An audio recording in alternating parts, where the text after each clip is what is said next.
et messieurs, merci d'accueillir Monsieur le Premier ministre de la France, Michel Barnier.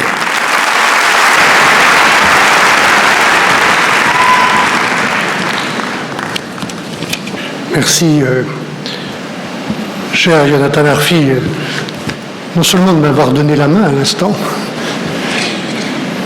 mais aussi de m'inviter à m'exprimer devant chacune et chacun d'entre vous. Ce soir, je prends cette parole avec humilité, avec gravité et naturellement avec solidarité. D'abord pour saluer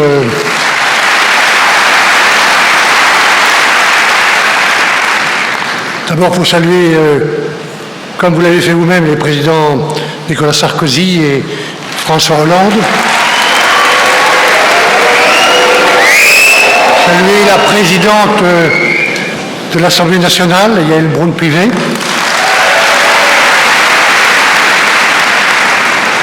Les premiers ministres, Manuel Valls et Gabriel Attal.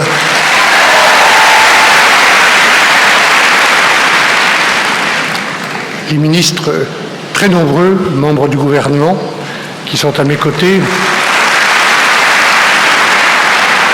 Beaucoup de parlementaires de toute sensibilité, d'élus locaux, régionaux, chère Valérie Pécresse, ou même aussi, évidemment, Monsieur le Grand Rabbin, Haïm Corsia, Monsieur le Président du Consistoire, Élie Korchia, chacune et chacun d'entre vous, mesdames et messieurs, chers amis. On l'a vu sur les images que vous nous avez projetées jusqu'au 6 octobre 2023.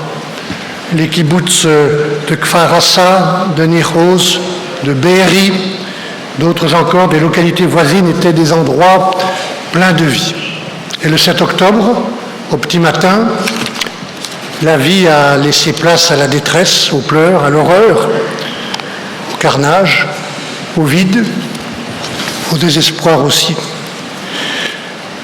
J'étais au mois de février, cher Jonathan Arfi, avec beaucoup de parlementaires qui sont ici, avec Pierre-François Weil, que je salue, avec des élus, des responsables en Israël, à l'invitation du CRIF, simplement comme citoyen. Et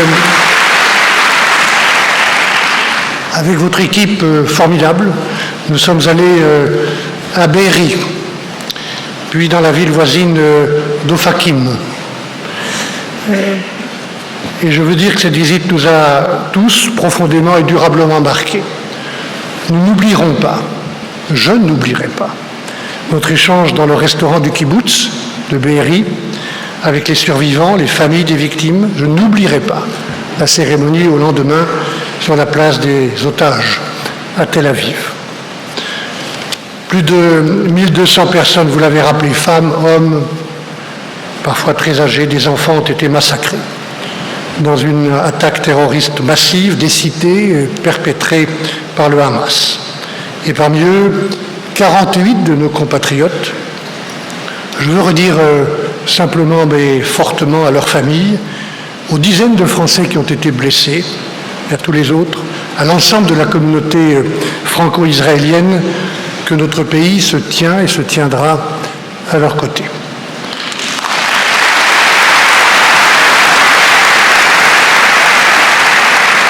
Une centaine de personnes sont toujours retenues en otage par le Hamas. Parmi elles, il y a 2 otages français, Ouad Yahaloumi et Ofer Calderon. Je veux aussi témoigner, comme je l'ai fait tout à l'heure en recevant leur famille, mon soutien personnel et l'engagement qui est aussi celui du président de la République à tout mettre en œuvre pour les faire libérer. La France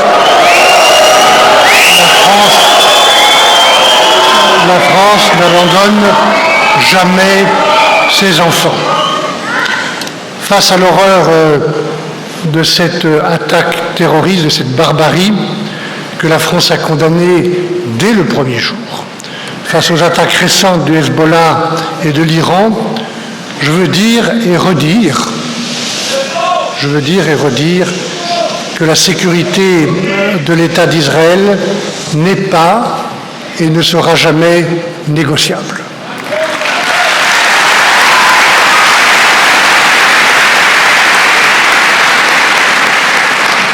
La sécurité du peuple d'Israël, le plus vieux peuple persécuté du monde, confronté à la plus vieille de toutes les haines, avez-vous écrit Bernard-Henri Lévy, cette sécurité-là n'est pas négociable. Et voilà pourquoi j'ai dit, et je répète devant vous, que ce peuple se trouve aujourd'hui, et depuis le 7 octobre en particulier, en situation de légitime défense.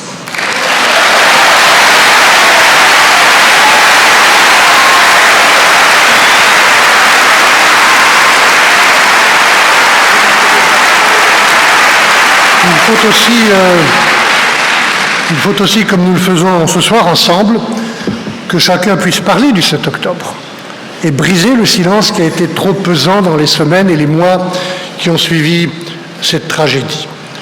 En présentant son album « Nous vivrons », Johannes Farr disait il y a quelques mois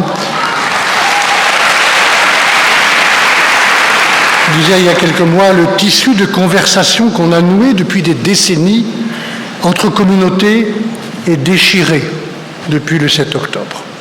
Il faut donc réparer, il faut donc recoudre ce tissu de conversation et pour cela, il faut aussi que chez nous, ici, les Français juifs puissent s'exprimer ouvertement, sans craindre de réactions hostiles. Mesdames et messieurs, chers amis, aujourd'hui, la situation des civils palestiniens à Gaza et en Cisjordanie heurte aussi notre conscience, comme vous l'avez rappelé, cher Jonathan. Et je sais que beaucoup de Français juifs pensent à ces victimes comme aux victimes civiles des deux côtés de la frontière avec le Liban. Trop d'hommes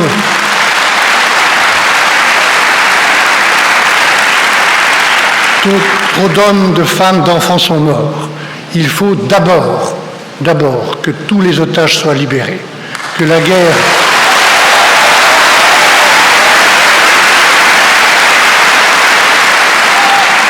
guerre cesse, que l'aide humanitaire entre à Gaza. Alors la France participera avec l'Union européenne. Avec les États-Unis, avec un certain nombre de pays de la région, à toute initiative permettant, dans le strict respect de l'existence et de la sécurité d'Israël, comme je viens de le dire, d'avancer vers une solution à deux États qui est la clé d'une paix durable. Mesdames et messieurs, chers amis, ici, chez nous, en France, nous devons aussi regarder en face, condamner, combattre toutes les formes d'antisémitisme, alors même qu'il s'aggrave. Il y a eu ces dernières années des actes d'une grande violence. Je pense aux attentats de Toulouse et de Paris, aux assassinats sauvages de Sarah Halimi et de Mireille Knoll. Et nous n'oublions pas non plus Dominique Bernard. Il y a aussi un antisémitisme plus quotidien, dans la rue, au travail, à l'école et sur les réseaux sociaux, où il se répand d'ailleurs parfois presque par mimétisme. J'ai une pensée particulière pour nos plus jeunes compatriotes qui en sont victimes. Comme je l'ai déjà dit, mesdames et messieurs, dans ma toute première intervention, la semaine dernière, devant l'Assemblée nationale, nous ne laisserons rien passer. Nous continuerons à défendre, à combattre l'antisémitisme par tous les moyens, en confortant les moyens mobilisés pour lutter contre la violence antisémite sous l'autorité du ministre de l'Intérieur, en progressant sur la détection de ces actes qui ne sont pas toujours signalés et parfois difficiles à quantifier. Le garde des Sceaux et le ministre de l'Intérieur, qui sont tous les deux présents ce soir, en font une priorité. En continuant de protéger les écoles et les synagogues, particulièrement cette période de fête. Nous avons tous à l'esprit l'attaque de la synagogue de la Grande Motte le 24 août dernier. Plus de 800 sites sont aujourd'hui couverts par un dispositif de surveillance assuré par la police, la gendarmerie, les armées, que je remercie pour leur engagement sans faille. Mais au-delà, mesdames et messieurs, chers amis, au-delà de la protection, la lutte contre l'antisémitisme passe aussi par l'éducation des élèves dans nos écoles, par le dialogue constant avec les associations que vous animez, avec les associations antiracistes, les cultes, les syndicats. C'est un combat que vous avez engagé avec résolution, cher Jonathan, mais aussi avec vous-même, monsieur le grand rabbin, ou monsieur le président Korcia, avec vos équipes, que je veux remercier. C'est un combat que nous continuerons de mener à vos côtés. Chers amis, je vous le dis pour finir ce soir simplement, avec gravité, solennellement, vous pouvez compter sur le président de la République, sur le Premier ministre, vous pouvez compter sur le président de la République, sur le Premier ministre, sur tous les membres du gouvernement.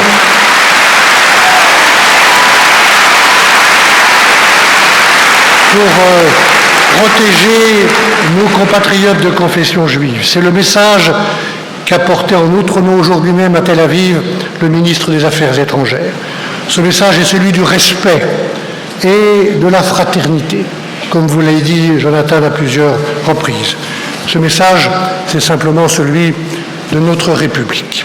Ainsi, plus que jamais, des atrocités comme celle du 7 octobre ne devront plus se reproduire. Et j'en prends l'engagement devant vous, au nom du gouvernement. J'en prends l'engagement aujourd'hui devant vous, au nom du gouvernement. Nous n'oublierons jamais.